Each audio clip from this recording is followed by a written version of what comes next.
MBBS में जाके पढ़ना है या मस्ती करना है थोड़ा? पढ़ना है सर। पढ़ना है, पेरेंट भी देख रहे होंगे। तो वो 50% कुछ और करते थे, 50% कुछ और, हाँ। तो बस वो लड़ाई का माहौल हो जाता था क्लास में हर पीरियड। सो बच्चों, आज मेरे साथ दो स्टूडेंट हैं रैंक इनरिचमेंट बैच के, जो रैंक आरी बैच मैंने देहरादून में बनाया था। ये सारे स्टूडेंट्स हैं और लास्ट ईयर इनकी स्कोर बहुत अच्छी थी। अभी आज मिलने आए थे बिकॉज फाइनल आंसर की आ गया है। ऐसे बहुत सारे स्टूडेंट्स हैं और मैं मिलवाऊंगा आप लोगों को। तो मेरे साथ राहुल हैं ये, और मेरे साथ आप लोग खुद अपना इंट्रोडक्शन दे दीजिए, और जिससे कि मैं कुछ क्वेश्चन पूछूंगा जो बाकी बच्चों को हेल्प करेगा। My name is Rahul Aswal and my NEET score is 672. 672 score. Rahul, ऐसे हो कहाँ से आप? सर मैं टिहरी से हूँ। टिहरी गढ़वाल से हाँ हो। जी सर। आप बताओ। सर मेरा नाम मयंक है और मेरा नीट 2024 में स्कोर 643 रह रहा है। एक्सपेक्ट कर रहे हो आप? मैं Official। नौटियाल। Yes sir. कौन सा डिस्ट्रिक्ट है आपका? सर मैं उत्तरकाशी का रहने वाला उत्तरकाशी का रहने वाले हो। तो आप लोग नेचुरली इससे पहले भी अच्छा स्कोर किए होंगे। लास्ट ईयर राहुल आपका क्या स्कोर था? सर मेरा लास्ट ईयर 565 स्कोर था। 565। Yes, बहुत sir। बढ़िया। आपका क्या था? हूँ। सर मेरा 570। 570। तो दोनों लोग स्कोरर थे। इनफैक्ट कुछ स्टेट में तो इनका सिलेक्शन हो भी जाता। उत्तराखंड अगर ज्यादा हाई कट ऑफ नहीं गया होता तो शायद इनका सिलेक्शन हो जाता। कोई बात नहीं। राहुल, कैसी स्ट्रेटजी रही? आपने तो बहुत अच्छा स्कोर किया, 672 तो बहुत अच्छे मार्क्स हैं। Yes sir. क्या स्ट्रेटजी थी आपकी? सर स्ट्रैटेजी मेरी यही थी कि सर जो भी आपने टेस्ट कराए वो बहुत बेनिफिशियल थे, क्योंकि और दूसरे इंस्टीट्यूशन में पढ़ाते रहते हैं, पर आपने टाइम से सिलेबस खत्म कराया। जनवरी फरवरी में हम फ्री हो चुके थे। उसके बाद हमने टेस्ट दिए, उसका एनालिसिस किया, जो भी डाउट्स थे हमने टीचर से पूछे और एनालिसिस किया उन चीजों का। मतलब टेस्ट अगर हम टाइम से शुरू कर दें पहले से Yes, और sir, सिलेबस yes, खत्म करके, Yes, sir। तो एक की ऑफ सक्सेस तो मुझे लगता है यही Yes, sir, होता है। yes। ये मैं भी अपने स्टूडेंट से कहता हूँ, बहुत अगर आप अगले साल की तैयारी कर रहे हैं तो कहीं भी आप तैयारी कर रहे हैं, बिकॉज ये वीडियो कहीं भी जा सकता है, आप अपने टेस्ट को जल्दी शुरू करें, लेकिन ये तभी हो सकता है जब पूरा सिलेबस खत्म हो जाए। अब कई इंस्टीट्यूट में सिलेबस वो मार्च अप्रैल तक लेके जाते हैं, बच्चे को टाइम कम मिलता है। सेल्फ स्टडी बहुत ज्यादा जरूरी है। कोशिश किया जाए, बहुत अच्छे से हो रहा है तो जनवरी में हो जाए, नहीं तो फेब तक तो सिलेबस खत्म हो ही जाए। आप बताओ, आपने क्या क्या किया प्रिपरेशन में नौटियाल जी? सर मतलब मैं सर अगर एक ड्रॉपर के पर्सपेक्टिव से बताऊं ना सर, मेरे को जो मेन चीज लगी कि सर अगर आप 550 प्लस हो ना, अगर आप अपने प्रीवियस अटेम्प्ट में, तो आपने पढ़ा बहुत कुछ है और काफी अच्छे से पढ़ा है। इस आपके जो है वो आउटस्कर्ट्स में कमी है, मतलब जैसे कि आपने टेस्ट ढंग से नहीं दिए, या उसको एनालाइज नहीं करा, या फिर आपने ना कुछ टॉपिक्स होते हैं ना सर, जैसे मैंने लास्ट अटेम्प्ट में इनऑर्गेनिक को बहुत कम पढ़ा था। अच्छा। मतलब मुझे लगा था हो जाएगी ये पेपर के टाइम, तो मैंने बहुत हल्के में ले लिया था और इनऑर्गेनिक ही टफ आ गई थी और फिर वहां से मेरा स्कोर भी डिप हो गया था। सर इस बार मैंने मैंने अपने लिए चेंज करा वो ये करा कि मैंने एक तो ऑफलाइन क्लासेस पे एनरोल हुआ। मैं पिछले साल ऑनलाइन था, मेरे वर्कआउट उतना बढ़िया से नहीं हुआ, पढ़ा मैंने वहां पे भी, पर मतलब मैं टेस्ट उतना नहीं दे पा रहा था अपनी ओर से। कुछ दे भी देता है पर मैं इतना नहीं हो पा रहा था। तो इस साल मुझे ऑफलाइन आके पहले तो ये फायदा हुआ, मैं टेस्ट मैंने एक भी नहीं छोड़ा। एक दो टेस्ट छूटे तो वो मैंने बाद में इंस्टीट्यूट में ही आके कर दिए। टेस्ट मैंने एक भी नहीं छोड़ा। और जो लास्ट में सर, जो आपका 2 महीने कम से कम ऐसे फ्रेश रहने चाहिए कि जहाँ आप बस रिवीजन करो। मतलब अगर आपका नया टॉपिक भी है तो दिन में 2-3 घंटे से ज्यादा नया टॉपिक को नहीं देना है। 3 घंटे आपका मॉक टेस्ट हो गया और 2 घंटे उसी मॉक टेस्ट को एनालाइज करने में मतलब आपका जाना चाहिए। और लगभग हर ऑल्टरनेट डे पे लास्ट के 2 मंथ्स में आपका टेस्ट होना चाहिए। मतलब सर इस साल भी मेरी शुरुआत 550-60 से हुई थी, और मैंने जो लास्ट टेस्ट दिया था उसमें मेरे 35-40 के अराउंड मार्क्स थे। मतलब हाईएस्ट मेरा 653 रहा, उसी के अराउंड मेरा फाइनल स्कोर भी रहा, एवरेज मान लो। हाँ, एवरेज वही आया। इस साल तो आपने काफी बढ़िया स्कोर किया था। शुरू में कुछ टेस्ट में टॉप भी किए थे। हाँ सर। तो थोड़ा सा डिप हुआ मेरे हिसाब से, है ना? ये ऑर्गेनिक इनऑर्गेनिक की वजह से ऐसा हुआ या क्या डर होता है? फियर ऑफ एग्जाम था सर। मैंने 15 नंबर की OMR गलत करी है। तो मतलब ड्रॉपर में वैसे रहता ही है कि प्रेशर की आप गलत कर दो सर। पर वो ये हुआ कि मेरे को जैसे मैंने वहां गलत करा, मुझे पता भी लग गया साथ में कि मैं गलत कर दिया। पर वहां पे सर मतलब मेरे को पैनिक भी हो गया था सर। मैं थोड़ी देर 1-2 मिनट में शांत रह गया, पर फिर मैंने उसके बाद फिर से कंटिन्यू करा तो वो ठीक हो गया। मतलब इससे बढ़िया मुझे भी लगता है कि हो सकता था। हाँ, लेकिन फिर भी अच्छे मार्क्स आ रहे हैं आपके, इसमें कोई बात नहीं। एक जो खास बात देखो निकल के आ रही है वो पैनिक होना सिलेबस का टाइम से खत्म होना जो मैटर करता है एग्जामिनेशन पे, और प्रैक्टिस ज्यादा होना। इन लोग को मुझे बहुत अच्छी तरह याद है, बहुत सारे टेस्ट दिए थे इन लोगों ने, इतने सारे टेस्ट लिखे थे इन्होंने, इसके बाद भी पैनिक हो सकता है। ये रियल सिचुएशन है, ऐसा तो है नहीं कि ये हाइपोथेटिकल सिचुएशन हम लोग बात कर रहे हैं।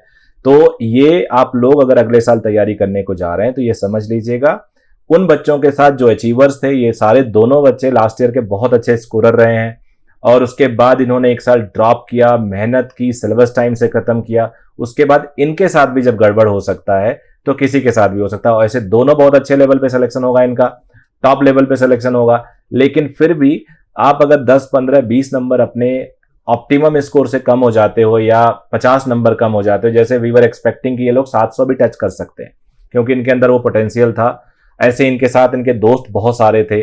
बैच का क्या फर्क पड़ा? बैच में सारे अच्छे बच्चे होने से फायदा होता है, नुकसान होता है? सर मतलब अगर आपका बैच ऐसा है ना कि आप सारे कॉम्पिटिटर्स हो एक दूसरे के, सर हमारा लास्ट का जो मतलब हमारा जो बैच था, हम एक ही 550 to 80 के बीच थे हम सारे बच्चे।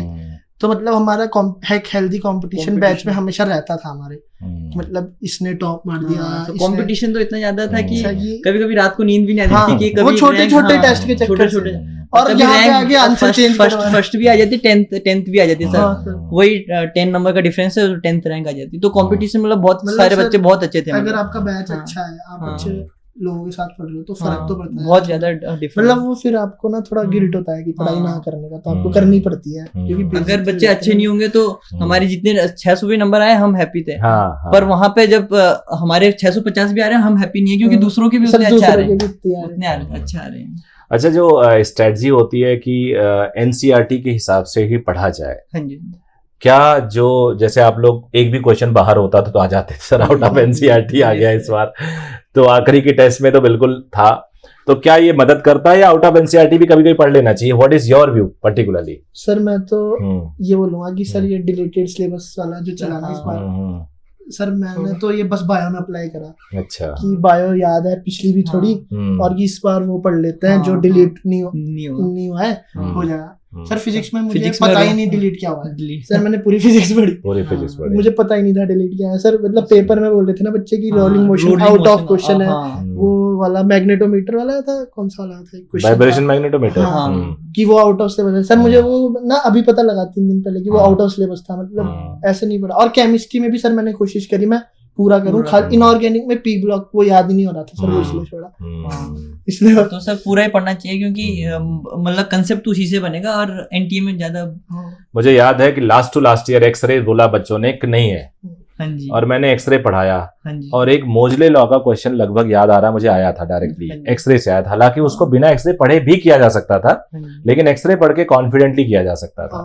तो पढ़ने में कोई बुराई तो है नहीं, 2 पेज का चैप्टर है, सब चैप्टर है, उससे क्या होता है आपका दिमाग ही खुलता है।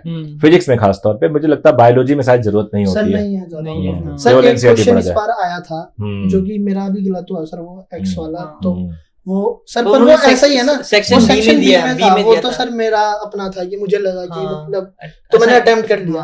एक मेरा भी तो सेक्शन में था कि एक question out of NCERT sir, वो मतलब एक के चक्कर में आप पूरे सब्जेक्ट तो रिस्क नहीं करोगे। वो सेक्शन बी में बायो में सर पता लगा आपको, मैंने सर क्योंकि पिछली बार मेरे साथ ऐसा था, मैंने बायो ना बहुत डीपली पढ़ ली थी लास्ट टाइम में, तो मेरे को ऐसा लगता था कि मैं सब गलत दे रखा इसमें। और सर फिर वो हो जाता है कि आप एक क्वेश्चन की अगर आपको सर जैसे बायो का पेपर बहुत डायरेक्ट था इस बार भी, तो मतलब सर मेरे को एक आदत हो गई थी पिछली बार कि मैं स्टेटमेंट वाले क्वेश्चन सही करता था। अच्छा, जो डायरेक्ट होते थे सर वो मैं कंफ्यूज होके गलत कर देता था। तो मतलब सर बैलेंस पढ़नी है। हाँ पर सर अगर आपका कोई सब्जेक्ट स्ट्रांग है ना सर, जैसे मान लो फिजिक्स केमिस्ट्री बायो में से आपका कुछ स्ट्रांग है, तो सर अगर आप उसमें बाहर भी जाओगे ना थोड़ा पढ़ने, कोई नुकसान नहीं है, क्योंकि आप उसमें अगर फुल मार्क्स स्कोर कर सकते हो तो एक क्वेश्चन सर आएगा ही आएगा ऐसा जो आपका पूरे नंबर रोकेगा, और अगर आपने वो पढ़ा हुआ होगा तो आपका हो जाएगा मतलब। अच्छा एक बात बताओ, कैसी फीलिंग आ रही है? सिलेक्शन हो रहा है तुमने सुना जिम ज्वाइन कर लिया कैसी फीलिंग आ रही है? डर लग रहा है अभी अब क्या डर लग रहा है भाई? 5643 तो नहीं जाने वाला कटाव सर, मतलब एक बार मिल जाए उसके बाद। अब क्या मिल जाए तुम्हें राहुल? ये सर थोड़ा ठीक लगा, पेरेंट्स भी खुश हुए सर। और यही था कि मतलब पहले से यही था कि बस सिलेक्शन हो जाए, पर जब मार्क्स आ जाते हैं तो हॉरो के मार्क्स भी देखने पड़ते हैं। कंपटीशन में ये देखना पड़ता है कि हॉरो में कितने आ रहे हैं, ज्यादा डरा अपने में तो कि दूसरों के ज्यादा ना आए। ठीक है, मेरे से तो 40 आ जाए। तो अभी कौन सा कॉलेज राहुल जाना चाह रहे हो?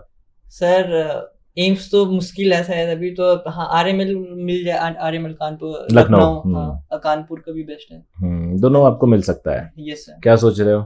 सर ऑल इंडिया से तो कुछ ज्यादा बढ़िया मिलेगा नहीं, मुझे लगता है साउथ में एमपी का कोई कॉलेज मिलेगा, तो स्टेट से दून मिल जाएगा। और दून और हल्द्वानी में दून चुनोगे? हाँ सर, घर है अपना घर। हाँ मतलब सर मैं ज्यादा कंफर्टेबल नहीं यहाँ पे ना सर, देहरादून। मैं भी रिकमेंड करता हूँ, अगर आप देहरादून से हो तो दून लो, हल्द्वानी से हो तो हल्द्वानी लो, मतलब गढ़वाल और कुमाऊं का ये है।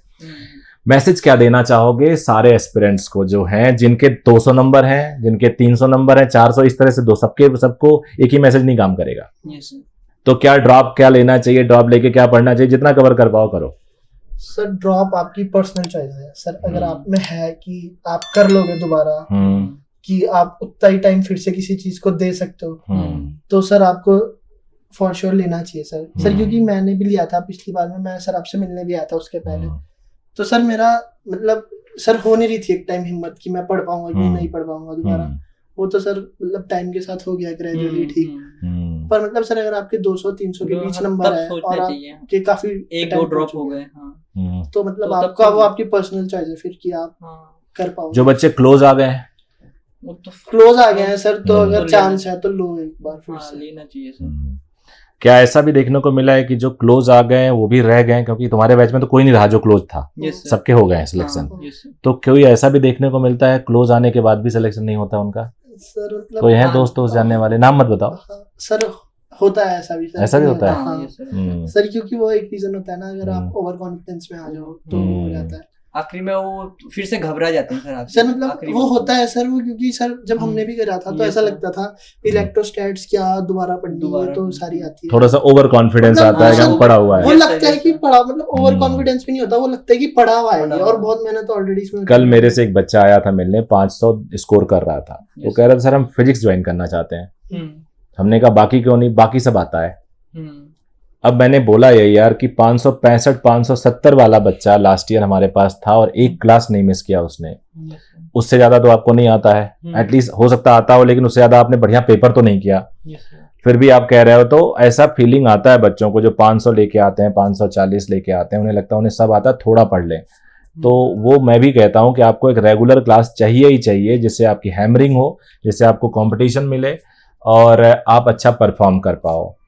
तो ओवरऑल मुझे ये बताओ कि कोई रिग्रेट है कि 700 नहीं टच कर पाए? हाँ बहुत बड़ा है। अच्छा यार सर, रिग्रेट तो रहता है सर, 2-3 क्वेश्चन का तो रहता ही है। अच्छा यार सर मैं मार गलत करके आया हूँ 15 नंबर की, बस सेटिस्फेक्शन कभी नहीं होता सर नंबर से। तो ये तो लाइफ है, अच्छी बात है। अब एमबीबीएस में जाके पढ़ना है या मस्ती करना है? थोड़ा पढ़ना है सर, पढ़ना है, पेरेंट भी देख रहे होंगे। क्या करना भाई सवाल, पढ़ना है? ये सर पढ़ना भी है, थोड़ा मस्ती भी करनी है, मस्ती भी करनी है, तो बस पढ़ो बेटा सब देख रहे हैं ना घर वाले। So thank you. बस ये बच्चे थे, अगर आप इस तरह से और पसंद करते हैं मैं वीडियो दूंगा, बिकॉज ये सारे रियल हीरोज हैं जिनकी तैयारी हम कराते हैं, हम लोग तो बैक एंड पे रहते हैं। कोई मैसेज अगर देना चाहो बस क्लोजिंग से पहले? सर मैसेज तो कुछ नहीं, माइक लगा पास कर लीजिए, हाँ नहीं तो कहीं आवाज ना जाए मैसेज। मतलब ये है सर कि आप प्रिपरेशन कर रहे हो, मतलब इस साल भी बहुत सारे बच्चे ड्रॉप लेंगे, तो एक बार कुछ ऑनलाइन करेंगे, कुछ ऑफलाइन करेंगे, मतलब एक बार देख लेना आप किस एनवायरनमेंट में ज्यादा सूटेबल हो। मतलब मैंने भी ऑनलाइन रह के मैंने पढ़ाई बहुत करी, पर स्ट्रेटजी होता है एक ना, वो स्ट्रेटजी होता है, एक हेल्दी कंपटीशन होता है, वो हेल्दी कंपटीशन ऑफलाइन में आएगा आपको फील, क्योंकि जो नीट का पेपर है ऑफलाइन मोड में होता है, तो ऑफलाइन मोड बेस्ट है, मतलब क्योंकि यहाँ पे टीचर्स का प्रेशर भी रहता है, क्योंकि घर में प्रेशर नहीं रहता, पेरेंट्स भी मतलब इतना प्रेशर नहीं कर पाएंगे आपको जितना टीचर कर पाएंगे, क्योंकि टीचर को और बच्चों का परफॉर्मेंस भी पता है और आपका परफॉर्मेंस भी पता है। फिर घर से भी वो रहता है ना कि आपके और पूछा जाएगा कि और बच्चों के कितने आ रहे, तेरे कितने आ रहे, तेरी क्या रैंक आ रही है। राहुल तो परेशान होता था बीच में कि सर मेरे नंबर पेरेंट को क्या बोलूंगा मैं, पापा देखेंगे मेरे।